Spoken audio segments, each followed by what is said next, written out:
दोस्तों नमो बुद्धाय जय भीम। जैसे कि दोस्तों आप सभी को पता है, मैं नागपुर की दीक्षा भूमि में आया हूँ अभिवादन करने के लिए। और आज 7 फरवरी है, माता रमाई त्यागमूर्ति माता रमाई इनका जन्म दिवस है। तो उस साइड में कार्यक्रम भी स्थित है जो कि मैं आपको थोड़ी देर से दिखाने वाला हूँ।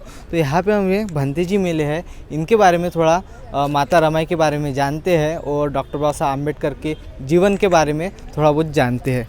भंते जी, हमें थोड़ा माता रमाई के बारे में सबसे पहले बताइए। देखिए, मैं आपको एक गाने के माध्यम से माता रमाई का जीवन चरित्र ही बता दूंगा। हाँ जी। है ना? तो वो गाना आप सुन लो। गरमा धन्य तू जन्मली बाभीमासाठी, गरमा धन्य तू जन्मली बाभीमासाठी, देई फुरती उभी राहुनी पाठी, देई फुरती उभी राहुनी पाठी, गरमा धन्य तू जन्मली बाभीमासाठी। शेण उपसायची गौऱ्या थापायची, शेण उपसायची गौऱ्या थापायची, कधी उपाशी तर कधी शिडी पाती, कधी उपाशी तर कधी शिडी पाती, फाटक्या लुगड्याच्या बांधिल्या गाठी, फाटक्या लुगड्याच्या बांधिल्या गाठी, गरमा धन्य तू जन्मली बाभीमासाठी, गरमा। तर या गाण्यामध्ये जे आहे रमाईचं जीवन चरित्र आहे, नाही काय? तर पहा, जेव्हा मुंबईमध्ये बाबासाहेब आणि रमाई राहत होते, तिथे एक हॉस्टेल म्हणा, हॉस्टेल जसं चोखामेळा हॉस्टेल आहे बाजूला, आहे ना हॉस्टेल।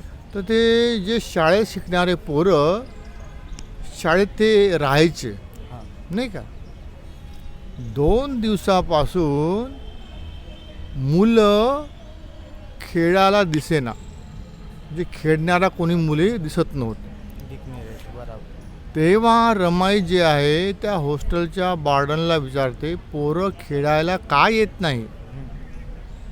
तेव्हा तो वार्डन म्हणते, बाबा रे आई, असा आहे, शाळेला जो ग्रँट आहे, पैसा आहे, तो अजूनपर्यंत आलेला नाही, म्हणून या हॉस्टेलमध्ये अन्न नाही आहे, अन्न नसल्यामुळे पोरांना अन्न मिळत नाही आहे, आणि ते उपाशी आहे, उपाशी असल्यामुळे ते खेळत नाही आहे। रमाला फार दुःख झालं आणि रमानं आपल्या हातातल्या सोन्याच्या बांगड्या काढल्या आणि वॉर्डनला म्हणते, जा याला विकून टाक, नाही का? आणि जोपर्यंत दुसरा पैशाचा तो येत नाही बाण, तोपर्यंत तुम्ही इतकं अन्न आणा, समजलं की नाही? पुरेल तोपर्यंत, जोपर्यंत ग्रँड येत नाही तोपर्यंत अन्न पुरेल एवढं तुम्ही अन्न आणा। मग तो बाळांना सोन्याच्या बांगड्या विकल्या आणि मग ते अन्न आलं, पोरांना लहान पोरांना खाल्लं आणि मग पोरं मस्त खेळू लागले, नाही का? तर मग हे पाहून रमाला आनंद झाला, नाही का? तर पहा, असं होतं रमाईचं चरित्र। तर एकदा आता रमाई म्हणजे फार गरिबीमध्येचा संसार, पण एक दिवस ती मग गरिबीमुळे कामाला गेली, मुंबईच्या मिलमध्ये कामाला गेली। तर आता कामाला गेली म्हणजे बाहेर जाणारे माणसं टीका टिप्पणी करणारे असतात, बरोबर। तर रमाईला काही माणसं टीका टिप्पणी करू लागले, टीका टिप्पणी करू लागले, तर रमाईला फार वाईट वाटलं। दुसऱ्या दिवशी रमाई कामालाच गेली नाही, म्हटलं की नाही? असं आपल्या रमाईचं चित्र, समजलं की नाही? हां। आणि जेव्हा राजरत्न मरण पावला, राजरत्न फार गोरा होता, म्हणून बाबासाहेब जो आहे त्याचा तो लाडका पोरगा झाला. मेल्यानंतर राजरत्न मेला तर बाबासाहेब त्याला राजरत्न सोडत नव्हते. लोक म्हणायचे बाबा आता अंतिम संस्कारचा वेळ झालेला आहे, सोडून द्यायला नाही का. पण पोरगा आवडता असल्यामुळे बाबासाहेब सोडायला तयार नव्हते.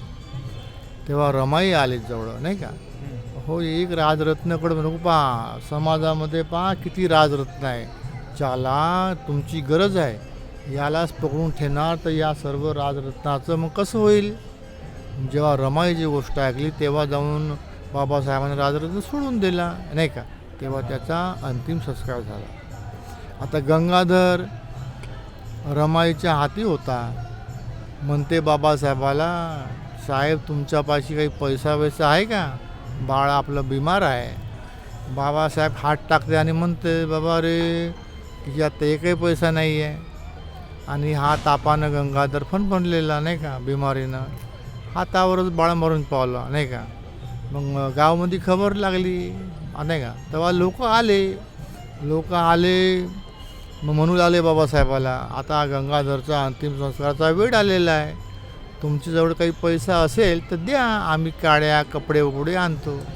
तर पोराला दवाखान्यात नेण्यासाठी पैसे नाही तर अंतिम संस्कारासाठी कुठचे पैसे. तेव्हा आपली रमाई अंदर जात आहे आणि शाळेचा कपडा फाडून आणून ते बनवून ते मग गंगाधरला घेऊन जातो. तर अशा पद्धतीचं हे रमाईचं जीवनचरित्र आहे, जे मी तुम्हाला थोडक्यात सांगितलं. बहुत दुःख परिस्थिती. तर हे सर्व तुम्ही आपल्या मुलांना, पहिलं आपले आजोबा आजी आपल्याला राजा राणीच्या कथा सांगे. आता आपल्या बापानं आजीनं आपल्याला बाबासाहेबाच्या, बुद्धाच्या, फुलेच्या, महात्मा फुले, रमाई, सावित्री, रमाईच्या कथा सांगितल्या पाहिजे, जेणेकरून आमचे येणारी लहान पिढी त्यांना यांचं जीवनचरित्र समजेल. त्यांच्यामध्ये अशा भावना टाका की बाबासाहेब 20-20 तास अभ्यास करत होते, तुम्ही बस 10 तास अभ्यास कराले.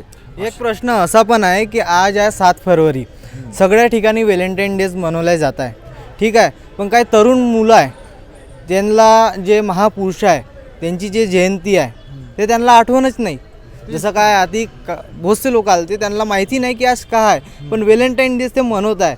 त्या तरुणांसाठी तुम्ही काय म्हणजे 2 शब्द. याचं कारण कसं आहे, मी आपल्या विहारामध्ये 4 तारखेला विचारलं सर्वांना, बाबा रे रमाई जयंती कधीची आहे. एकही व्यक्ती बोलला नाही.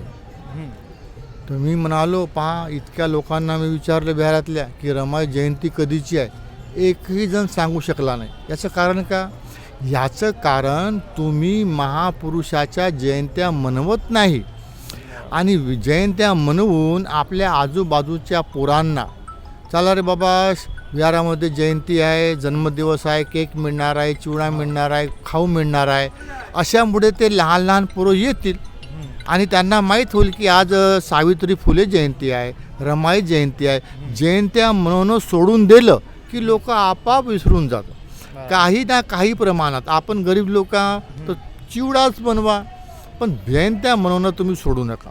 बाबासाहेबाची जयंती मनवतात तर लोकांना माहीत आहे की नाही, बुद्धाची जयंती मनवतात लोकांना माहीत आहे, पण फुलेची जयंती, सावित्रीबाईची जयंती, गाडगेबाबाची जयंती, रमाईची जयंती माहीतच नाही, आठवणच नाही. कारण की ते मनवत नाही ना. मनवल्या पाहिजे, विहारामध्ये जयंत्या मनवल्या पाहिजे आणि लहान पोराला बोलवून त्यांना पंचशील ग्रहण करून त्यांना या महापुरुषाच्या कथा गोष्टी जीवनातल्या त्यांना सांगितलं पाहिजे, तेव्हा त्यांना माहीत होईल. धन्यवाद भंतेजी.